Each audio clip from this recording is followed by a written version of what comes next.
Good morning and welcome to New Day's worship gathering. Today we're continuing on in our Questions Worth Asking series, studying the book of Mark.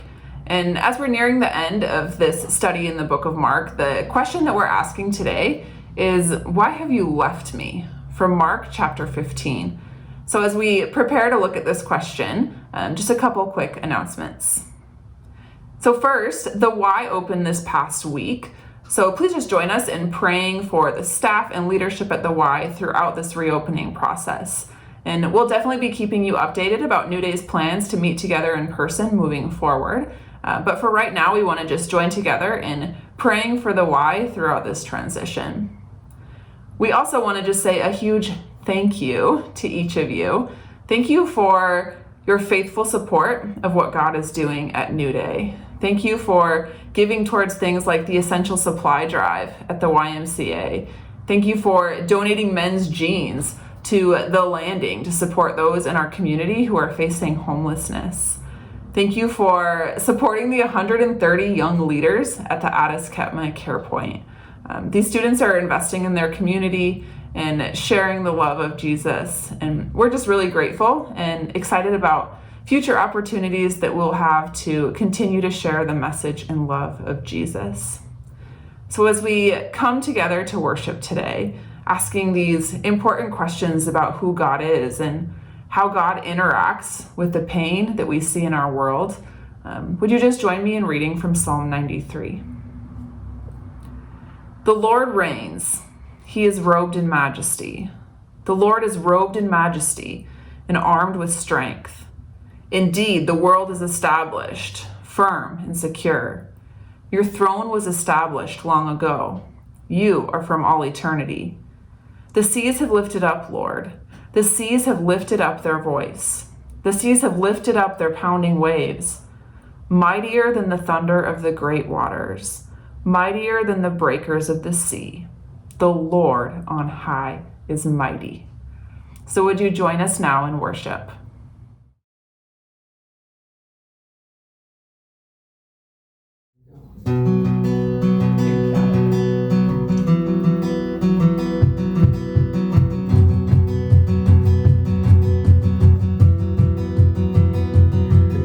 Stand before your maker, full of wonder, full of fear. Come behold his power and glory, yet with confidence draw near. For the one who holds the heavens and commands the stars above is the God who bends to bless us with an unrelenting love.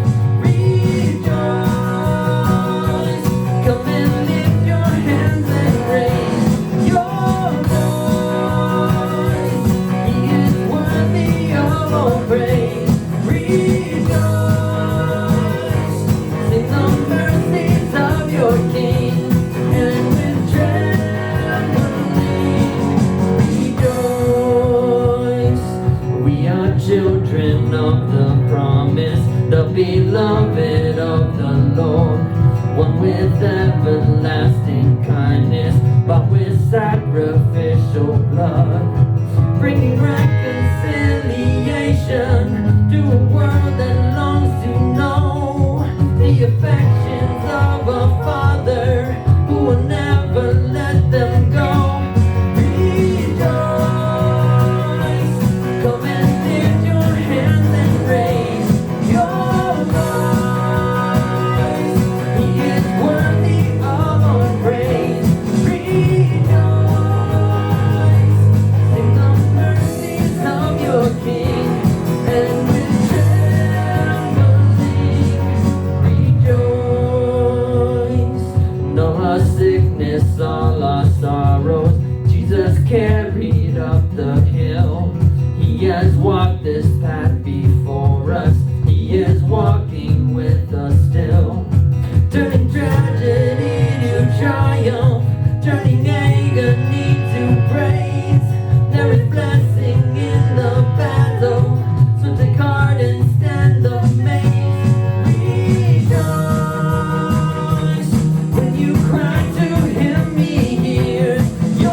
and all the lost and lonely,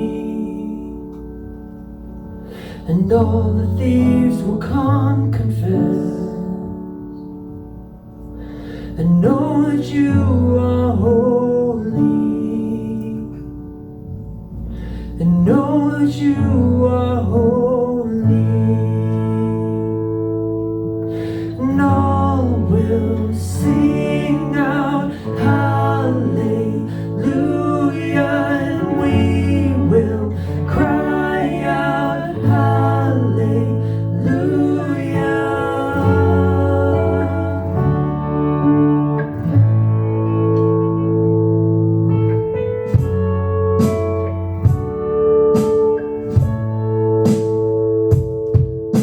And all the hearts who are content, and all who feel unworthy, and all who heard nothing left,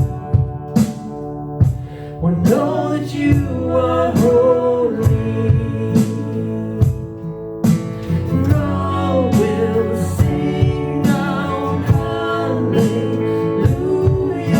and we will cry out hallelujah, and all will sing out hallelujah, and we will cry out hallelujah.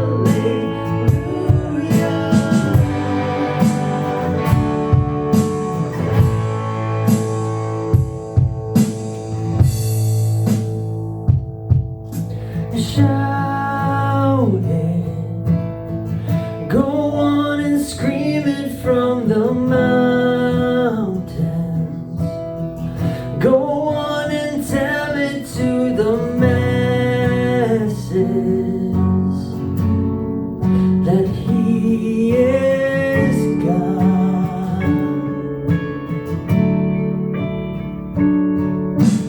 Shout it, go on and scream it from the mountains.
From Mark 15:22-39.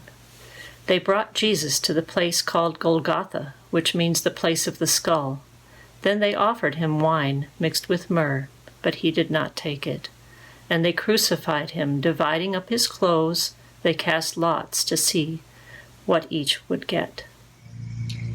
It was 9 a.m. when they crucified him. The written notice of the charge against him read, "The King of the Jews." They crucified 2 rebels with him, one on his right and one on his left.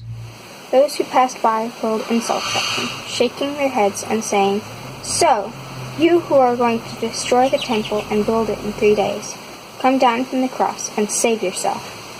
In the same way, the chief priests and the teachers of the law mocked him among themselves.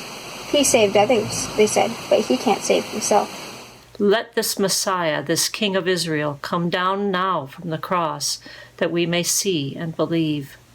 Those crucified with him also heaped insults on him. At noon, darkness came over the whole land until 3 p.m.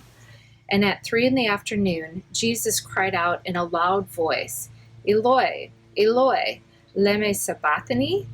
which means, my God, why have you forsaken me?" When some of those standing near heard this, they said, "Listen, he's calling Elijah."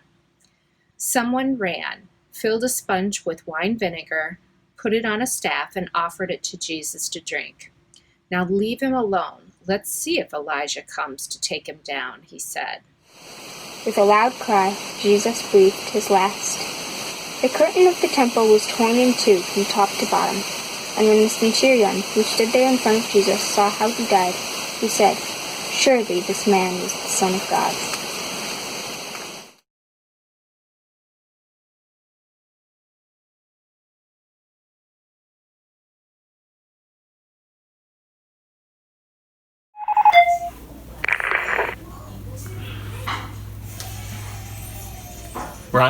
Ron? Yeah.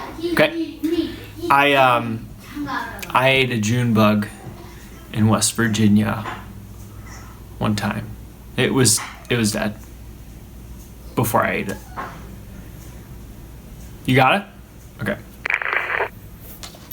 Oh, okay, so obviously that is my hook, right? But at any dinner party Kayla and I are at where she goes ahead and mentions that fact randomly, that I have eaten a dead June bug, I backpedal. I'm like, hey, there's a backstory.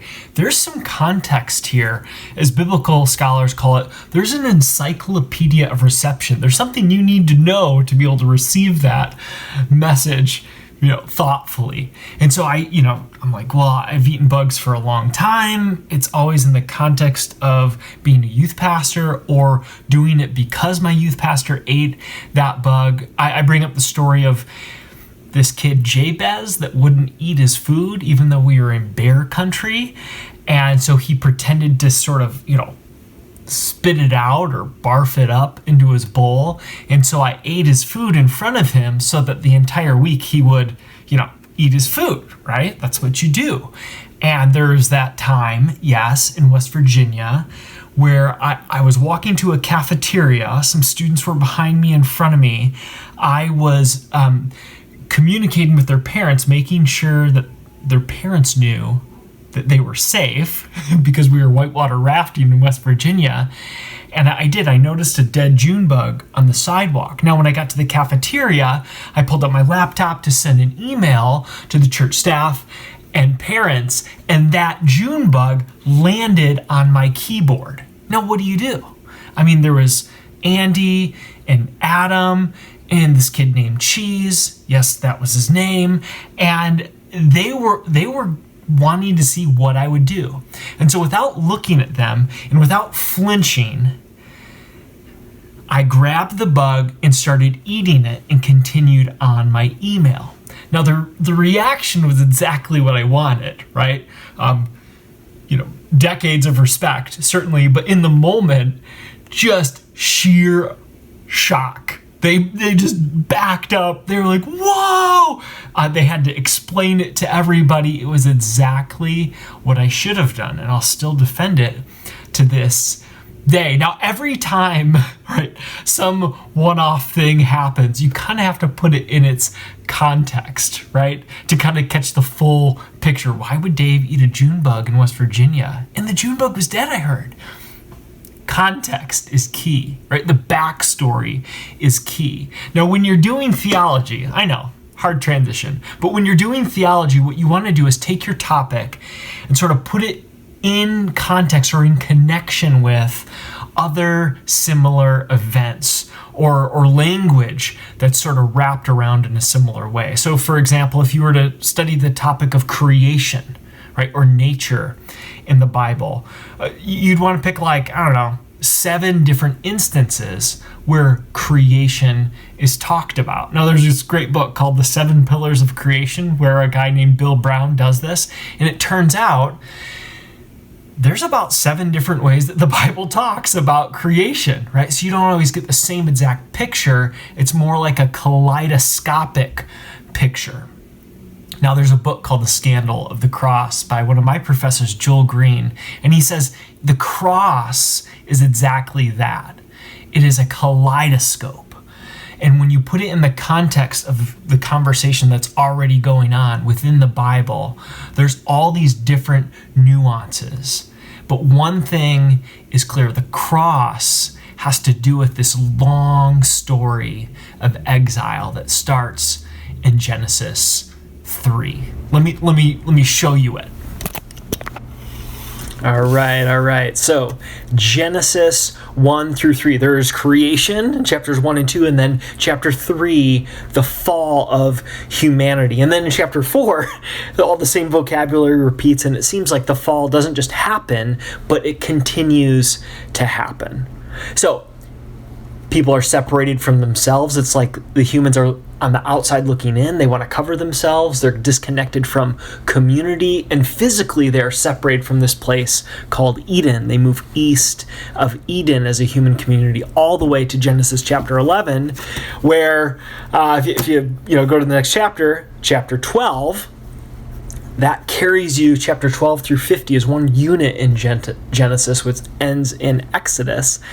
And when you get to Exodus, there's this whole sort of restart. The people end up in slavery, or you could call it exile. They're there for 400 some years before this Moses character called by God rescues them, pulls them out of slavery. You can look at how this Exodus story, the 400 years, is connected to the Jesus story in Galatians. You can pause now and go do that if you want. Just read what Paul thinks about it. 400 and 430 are key terms there. But as the story of the Bible continues, right, you have the kings, before them the judges, but everything sort of crescendos into this guy Solomon who idolizes wisdom, much like Adam and Eve idolized wisdom, which led to their fall. This time, this fall doesn't just lead to the fall of humans, but the people of God. Not just a person, but the people. And the prophets come alongside and say, exile, right? This movement east is where we are all heading. All right. So when the Gospels start out, right, they pick up the story. Isaiah chapter 40, verse 3 is where Mark starts in his first couple verses. But essentially that verse was announcing the end of exile, an exile that lasted certainly from Babylon to Persia to Greece, and then in Jesus' time to Rome.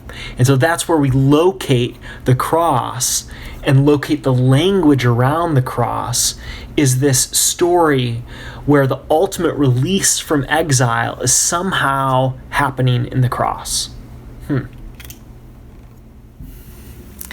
So the cross, disconnected from that story, right, exposes the worst things that humans can do to each other. Right? Modern day, empire-sanctioned execution would look like an electric chair. But back in the day, before Jesus was born, 4 years even before he was born, there was 2,000 Jewish peasants that were executed by a cross about 30 miles away from where Jesus grew up. This was an image of domination, of oppression. And Jesus grew up probably witnessing a crucifixion here and there, especially around festival time, where the Roman government wanted, especially those who were thinking of revolting, wanted to say, don't even think about it. Look at what happened to them. The author James Cone talks about the African American experience over the past 400 years, right, from 1619 to the present day, in this book, The Cross and the Lynching Tree. He says that there is a common experience among the oppressed in Jesus' time and now. One book that sort of just haunts me is this book, Night. One of the episodes depicts a young Jewish boy being hung, and the witnesses asking the question, where is God? And one witness having the courage to say, God is right there, pointing at the young Jewish boy. For me, I will often go on a walk with my little cross, right? It's made from olive wood, right? A symbol of peace. And it brings me peace to walk with this. Why is this image so powerful despite its horror?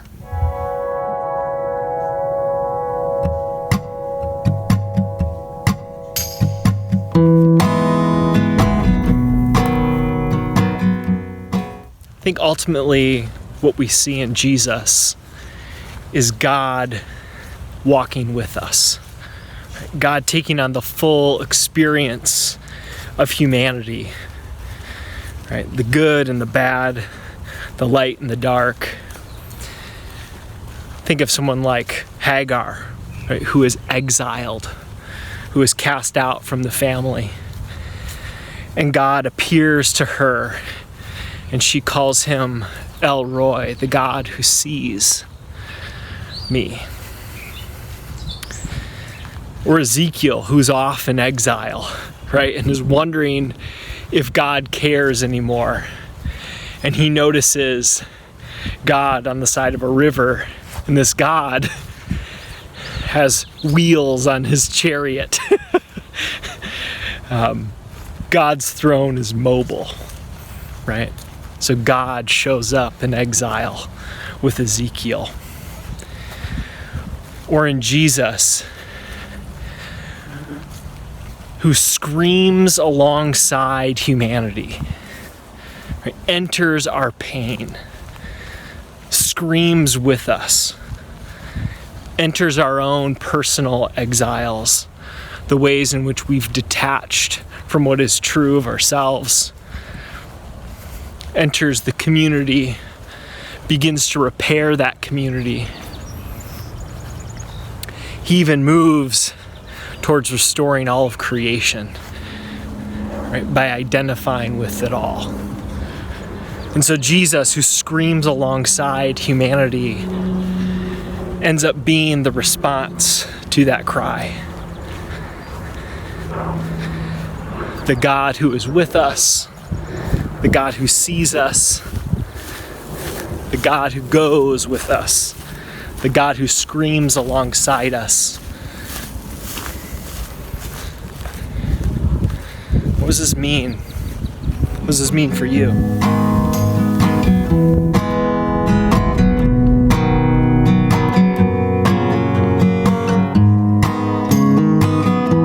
I'm not sure why it always goes downhill. So in my experience, it seems that if Jesus too names God or cries out to God, Eloi, Eloi, lama sabachthani, my God, why have you forsaken me? There's an invitation to cry out, to connect with my own brokenness, those things I hide, all the fragmentation that goes along with being a self. But it's also an invitation to respond to others' cry, to notice the brokenness around me, the desperation. So while Jesus screams alongside humanity, Jesus is also somehow mysteriously the response to that cry. It's in Jesus we get the picture or the pattern of acknowledging our own brokenness, our own desperation, and seeking to end brokenness in the world. And so, my friends, as you walk with Jesus, as you take on the cross, as you live for Him, may you cry out. But may you know that God cries alongside you. That God screams alongside you. That God has responded to your cries, is rescuing you from your own personal exile, but also the exile we live in. May you hope in a resurrection, which we'll talk about next week. May you hope that God is rescuing all of us in everything. May you see God's restoration around you. Peace be with you.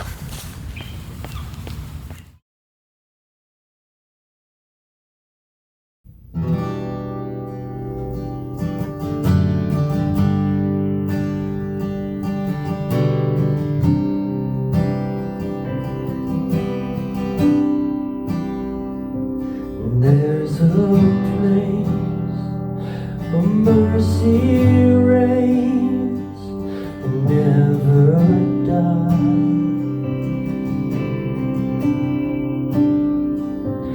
There's a place where streams of grace flow deep and wide. Where all the love I've ever found comes like a flood, comes flowing down. And at the cross, I surrender my life. I'm in awe of you. I'm in awe of you.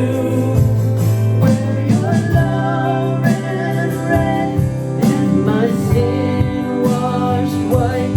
I owe all to you.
at the cross, I surrender my life.